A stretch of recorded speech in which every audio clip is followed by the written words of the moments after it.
Now check this out. Scooted over and he patted the car and sat down. So I sat down. He said, have you ever felt like a light pole? Like, he said, that's what I am. I'm a light pole right now. And I was like, I guess I understand where you're coming from. And he said, when you pass a light pole in the middle of the day, it's not shining. It's not serving a purpose. How much attention do you pay to it? I said, I guess I really recognize it much. He said, when at night, when it's shining and it's serving a purpose, man, you're thankful for it, right?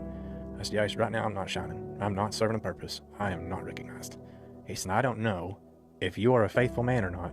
He said, but I prayed last night if there was a God and if he could hear me, that he would send me somebody to recognize me this morning. Wow. And man, I was just absolutely shook.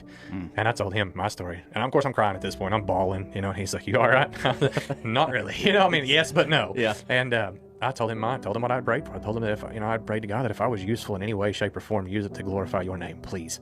I want to be used by you. I want to still know that you love me, that I can be loved, because I felt like nobody could love me at all, He not only allowed me to be a blessing to that guy. We go inside, and I said, man, get you some breakfast. He said, I'll have one breakfast bar and an orange juice. I'm like, man, I don't care at this point if you buy the whole box, So he got him a couple extra things, but he walks up to the counter, and the lady that had just been super hateful to him, she's like, before I talked to her, she's like, I'm fixing to go tell him to leave. And this was before I had mentioned, I'd like to go buy his breakfast. Well, we walk up to the counter, she's bawling. I mean, absolutely bawling. She had heard the conversation that we had standing there at the window, because they had a drive-through window, and she was listening. She said, can I buy half of his breakfast?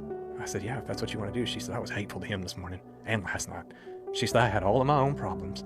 I had all of my own concerns. And this man is sleeping on a cot outside of a gas station, and I think my problems are more important than his. So I got his breakfast and everything. He's standing there in the store, and it's summertime, and I've got water bottles in my ice chest out in the truck. And I'm like, man, I'll get you a couple bottles of water to get you through, the day. I go out there and get a couple bottles of water, and I set them down, and they're on the table where he was at. And I go to walk away, and I had never carried cash in my pocket or anything like that. I go to walk away, and I just hear, give him everything you've got. Oh, man, I did. I already gave him everything. I don't have anything else left. Yeah. And I just remember my nephew the day before giving me that cash for that fishing trip. And I was like, man, I just took it out of my wallet, handed it to him, and I was like, I don't know what this is for. I don't know what you can use it for, but it ain't for me. Yeah. I said, he said, man, I can't take that. I said, I can't leave until you do. Yeah. It's I've been told. Yeah. I was like, man, I've got to give it to you. He said, can I hug you? I was like, yeah. And he said, I don't smell the best. I said, if it's all the same to you, I probably don't either, So we hug it out. But as I got ready to leave, there's 4 other guys sitting at the table behind him. And these guys walk up as I'm getting ready to leave, open up their wallets, and start handing him cash too. And they all gathered around this man and prayed for him. Man, when I tell you, I got on the phone with my dad, because he said, man, just pray to be used. I got on the phone with my dad, and I said, man, thank you. Thank you for keeping me straight, And I said, I asked for God to allow me to bless one person, just one. So I walked out of the store this morning with 7 people in tears for God's glory.